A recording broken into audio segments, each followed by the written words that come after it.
이번 주 굉장히 중요한 미국의 1월 소비자 물가 지표 발표를 앞두고 있는 상황에서 시장은 견조합니다. 오늘도 강한데요. 10시에 시황에서는 오늘은 IBK 투자증권 영업부 박근영 부장님과 함께 시장에 대한 고민들 함께 해보겠습니다. 부장님 어서 오십시오. 네, 안녕하세요. 오늘 주제는 계속해서 저희가 주도주 얘기하고 있습니다. 시장 자체는 많이 밀려도 많이 밀리지 않는 장이기 때문에요. 2차 전지, 2차 전지가 1차적으로 가져가야 될 섹터입니다. 주제 얘기하겠고요. 먼저 이 이슈부터 매크로부터 보겠습니다. 소비자 물가 발표를 앞두고 있는데 다소 시장에서는 사실은 조금 우려가 있을 수 있다는 얘기에도 불구하고 미국 증시 또 이제 어제 올랐고요. 어떻게 나올까요? 그에 따라 반응하겠지만 시장 이후의 흐름들은 어떻게 보십니까? 네, 이번 1월 물가 CPI 지표는 생각보다 조금 그러니까 높게 나올 수도 있다고 저는 판단을 하고 있습니다. 그 근거는 뭐냐면 이게 배드 부분에서 보통 물가 지표 이제 주요 구성 항목들을 이렇게 변경을 하기도 하는데요. 일반적으로 한 2년 정도 주기를 두고 세부 항목에 대한 가중치나 이런 것들을 변경을 하게 됩니다. 그래서 원래 그 짝수해에 2년 기준으로 이렇게 세부 항목을 이제 비중치를 이제 바꾸게 되는데 올해 같은 경우는 예외적으로 지금 1년 단위로 약간 당겨서 이 세부 항목에 대한 비중치를 가중치를 변경하는 안이 이제 진행이 됐습니다. 거기에 따라서 최근에 가장 그 CPI 항목에 영향을 주었던 주거비 이 부분에 대해서 실질적으로 렌트비 관련된 부분들을 항목을 더 늘렸고요.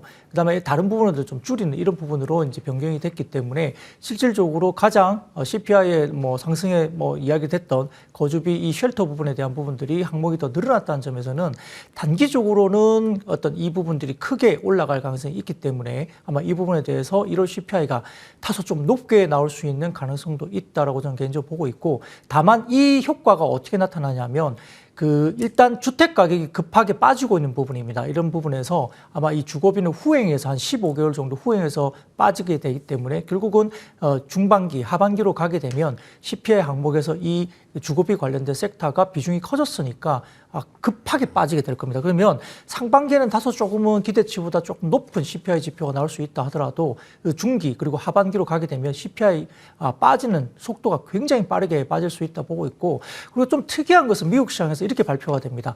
지금 고용 지표가 너무 좋은 어떤 그런 환경이죠. 3.4%의 실업률, 이 부분은 거의 56년 만에 최저치 고용 지표인데요. 실업률이 이렇게 낮고 이렇게 고용이 강한데 왜 평균 임금이 떨어질까요? 이 부분은 아마 하반기에 접어들면서 국경 폐쇄와 관련된 이슈가 이제 트럼프 대통령도 있었던 건데, 이 부분에서 지금 쫓겨난 이민자들이 한 250만 명 정도가 된다고 합니다. 그래서 하반기에 아마 바이든 대통령이 이러한 부분들을 다시 정상화시키면서 그 이민자들이 다시 미국으로 유입될 때 이 부분에 대한 어떤 기본적인 임금 상승률을 굉장히 낮출 수 있는 요인으로 보고 있는 것 같아요. 아직까지는 확정이 아닙니다만 상당히 개연성이 있는 이야기고, 지금 파월 의장도 굉장히 굉장히 좀 고용이 좋다. 슈퍼 고용인데 다만 임금 상승률이 빠지고 있어서 상당히 좋은 신호가 나타나고 있다. 이렇게 표현하고 있고요. 그리고 하반기에 접어들면서 이번에 패드가 새롭게 나온 성명서에서 보면 우리가 이제 헬스케어 쪽에 대한 이슈가 빠졌습니다. 그게 뭐냐면 질병과 관련된 부분이 빠졌거든요. 패드 성명서에서.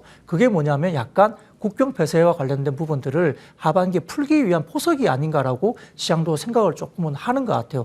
물론 확정이 분명히 아닙니다. 다만 그런 가능성이 개연성이 있다면 하반기에 국경 폐쇄를 통해서 이렇게 나가게 됐던 250만이 다시 미국으로 들어오게 되고 저 노동임금 이런 부분들이 다시 유입이 되면서 아마 전반적인 물가 하락을 굉장히 좀 빨아들이면서 밑으로 당길 수 있는 부분들이 있기 때문에 아마 이런 부분들이 파월이 봤을 때는 어떤 골디락스가 아닌가 이런 생각이 들고요. 이번 이런 CPI가 다소 약간 높게 나와서 지수가 빠진다고 한다면 오히려 저감에서 기회로 삼는 게 좋겠습니다. 그러니까요. 1월 소비자 물가 지수는 약간 덜컹거릴 수 있는데 투자자들은 사실 지금 말씀하신 항목 변경이라 이런 걸 알고 있는 거잖아요. 그죠? 네. 그럼에도 불구하고 이후의 흐름들이 말씀하신 것처럼 물가를 좀 낮출 수 있다거나 연준에 대한 통화정책 완화에 대한 기대감이 살아있다. 그러면 CPI 발표 이후에도 시장은 상승세로 갈 수 있다. 코스피는 이제 2,500원 하면 찍겠네요. 저는 개인적으로는 뭐 상방으로 봐서는 뭐 2,650을 돌파할 것으로 개인적으로 하반기 보고 있고요. 네. 그 이유는 이제 하방에 대한 부분들은 굉장히 괜찮습니다. 왜냐하면 지금 삼성전자나 하이닉스가 실적이 안 좋다 이야기 나오고 있고 지금 현재 2023년 전체 이익이 한 150조 정도 추정이 되는데 여기에서 아마 한 10%더 마이너스 디스카운트를 한다 하더라도 130조 정도 수준이에요. 그렇다 보면 현재 부분에서 한 13배, 14배 정도 된다고 하면 지금에 대한 PER 부분은 상당히 좀 부담스러운 건 맞죠. 더 올라가기가 만만치는 않습니다만 내년 기준, 그러니까 올해 하반기 또는 내년 초 정도에 삼성전자나 하이닉스가 이제 턴이 되고 들어온다면 아마 2024년 EPS 같은 경우는 아마 200조 원 정도까지 올라올 겁니다. 그렇게 되면 아마 상방이 좀 열려있는 구간이 되겠고 삼성전자나 하이닉스가 안 빠진 이유도 거기에 있다고 보거든요. 그래서 선행한다는 부분 그리고 일정 부분 지금 AI가 불러온 여러 가지 부분에서 CPU라든지 GPU 관련된 투자가 AI 쪽에 대규모로 나타나고 지금 HBM 같은 고용량 메모리 같은 경우는 없어서 못 판다 이렇게 이야기 나올 정도니까 아마 메모리 부분의 투자가 다소 조금은 반도체의 어떤 업황을 좀 당기는 요소가 되기 때문에 올해 실적이 안 좋다 하더라도 주가는 올라갈 수 있는 그리고 더 빠지지 않는 부분이 될 수 있다는 거고요. 이게 2019년도하고 똑같은 흐름입니다. 그때 당시에 삼성전자가 거의 연간 영업이익이 50조 이상, 뭐 60조 가까이 됐던 상황인데요. 그때도 주가는 반토막 났거든요. 피크아웃 때문에 그렇죠. 그래서 적자가 나온다 하더라도 지금 그리고 삼성전자는 적자가 아니겠습니다만 이런 업황의 최악의 경우에 어떤 내년 업황을 보고 지금 외국인들은 어느 정도 국내 시장에서 매수를 하고 있고 이미 매수 베팅에 들어가는 것이 아닌가 중장기적인 접근이 충분히 가능하다 볼 수 있겠습니다. 2차 전지 얘기하겠습니다. 주제 말씀드린 것처럼 시장의 주도주로서의 그 위용을 여전히 뽐내고 있는데요. 뭐 에코프로 그룹주들이 정말 뭐 급등을 했었고요. 네.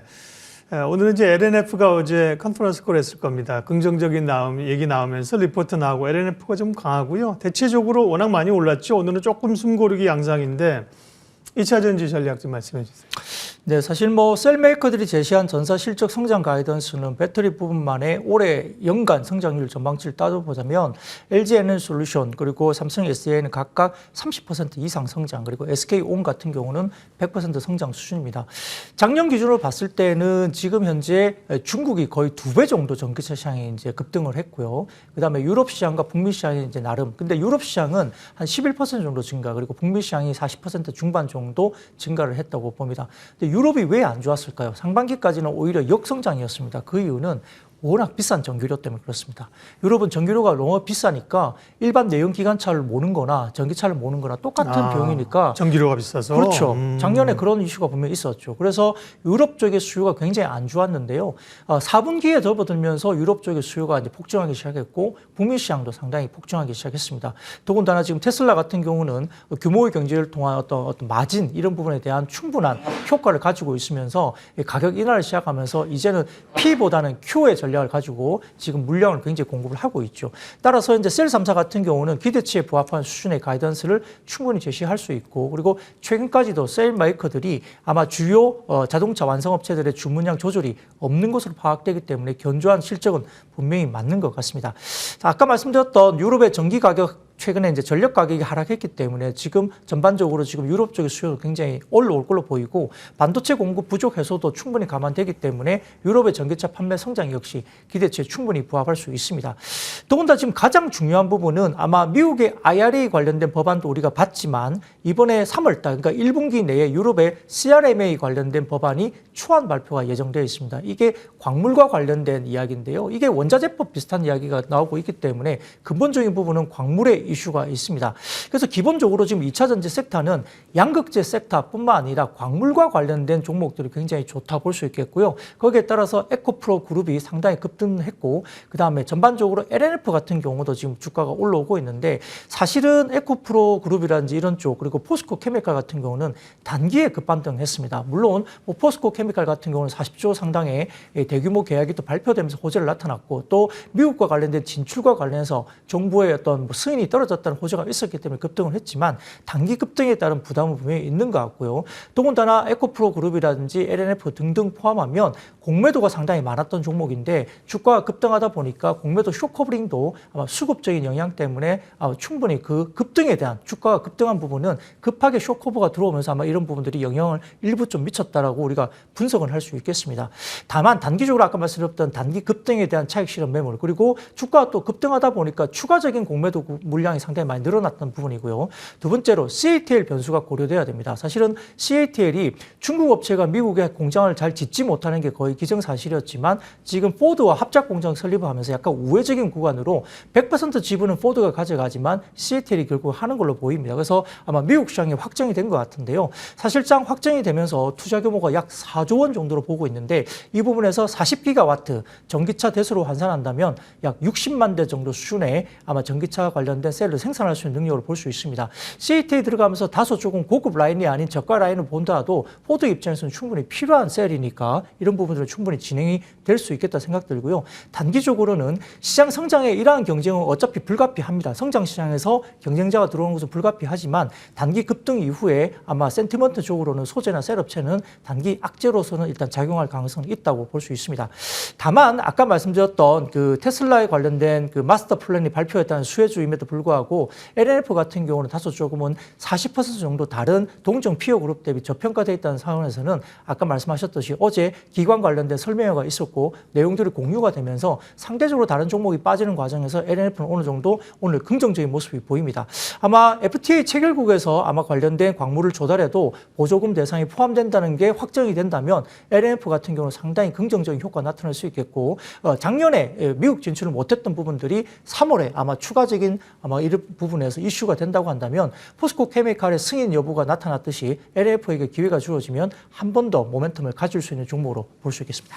네, 뭐 주도주로서 입지를 굳혀가고 있는 2차 전지 얘기했고요. 또 부장님께서 주목해봐야 될 섹터를 또 오늘 말씀을 해주시는데 어느 쪽입니까? 네, 오늘은 편의점입니다. 편의점이요. 예, 뭐 사실 뭐 편의점 주식이 재미가 없는데 왜 말씀을 주시냐 이럴 수도 있겠지만 그렇게 BGF 또 같은 경우 이전에 많이 올랐잖아요. 네, 얼마 그렇게 전에. 재미없는 종목도 아니기도 합니다. 네. 그래서 우리가 이제 추웠던 겨울을 지나고 이제 봄이 맞아들면 결국은 나들이 객이 상당히 많아질 수 네. 있고 더군다나 이제 리오프닝이 본격화되고 이제 바깥쪽으로 이제 다니는 활동하시는 분들이 상당히 많을 것 같은데요.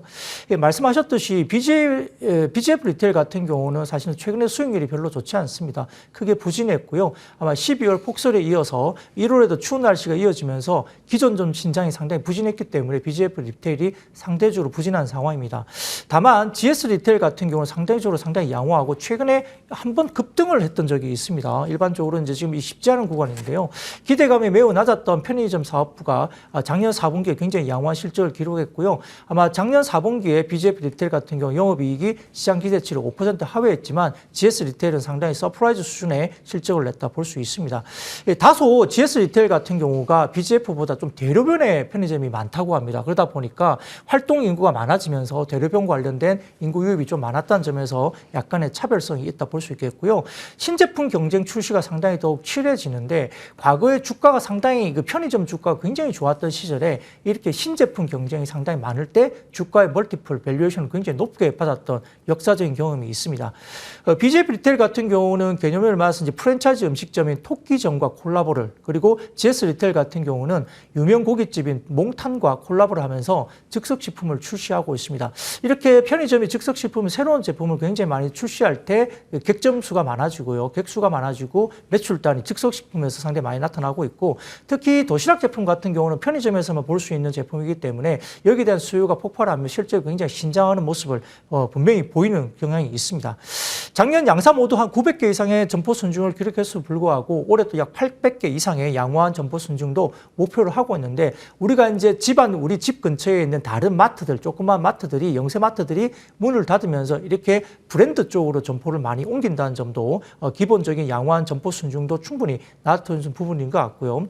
예, 아까 말씀드렸던 편의점 기업이 높은 밸류에이션을 받았던 시기는 양사가 신제품 출시 경쟁을 선보였던 2016년에서 17년 정도 수준인데 그때 당시에 양사가 받았던 PER은 한 25배에서 28배 정도까지 PER을 받았습니다. 굉장히 고평가 받았는 상황인데요.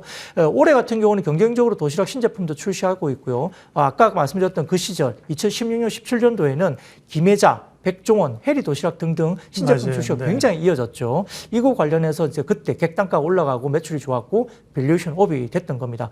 그래서 일반적으로 지금 2월에 이제 들어서면서 따뜻하게 이제 봄 기온이 나타나고 나들이 수요 증가라든지 아까 말씀드렸던 기존정 신장 회복이 충분히 예상되는 상황이기 때문에 그리고 등교 시즌 3월이 도래하면서 아마 주가가 양호한 흐름을 보일 수 있다는 환경은 아마 초중고등학교의 정상 등교가 작년에는 5월부터 이루어졌습니다. 그러니까 3, 4월 달에 상당히 기저효과가 낮게 형성되어 있거든요. 그러니까 올해는 정상적으로 3월에 오픈되기 때문에 학교 앞 편의점의 객수가 굉장히 높아질 가능성이 높습니다. 학생들의 수요가 드롭핑이 높기 때문이죠. 그래서 아마 올해 상반기까지는 등교 정상에 따른 객수 증가가 완연하게 나타날 수 있다는 점에서 긍정적인 환경일 것 같고요. 올해 편의점 성장은 한 7% 정도 수준으로 추정이 됩니다. 아마 2019년 5.3% 추정이 되는데 올해가 7%되면 상당히 높은 수준으로 볼 수 있겠고요. 아까 말씀드렸던 양호한 산업 성장을 생각했을 때 밸류에이션 매력도는 BJF 리테일이 올해 실적 기준으로 한 13배 정도 밸류에이션을 받고 있고요. 2019년에는 19배 정도 받았습니다. GS 리테일 같은 경우는 올해 실적 기준은 11.5배 정도 밸류를 받고 있고 아마 2019년 기준은 15배 정도 받았기 때문에 상대적으로 두 편의점의 전반적으로 아직은 밸류에이션 부분이 부담이 없는 구간이다 볼 수 있겠습니다. 오늘 편의점 관련주 부장님 말씀해 주셨습니다. 주변에 보면 편의점 없는 데가 없습니다. 이야, 그런데도 보니까 아까 표로 보여주셨나요? 뭐 이 편의점이 계속해서 늘어나더라고요. 그런 거 보면은 확장성이 엄청 크고요. 네. BGF 리테일, GS 리테일 약간 이제 개인적인 또 선호의 차이도 있고요. 편의점 관련주들 잘 주목해서 보도록 하겠습니다. IBK 투자증권 박근영 부장님 함께했습니다. 고맙습니다. 네, 감사합니다.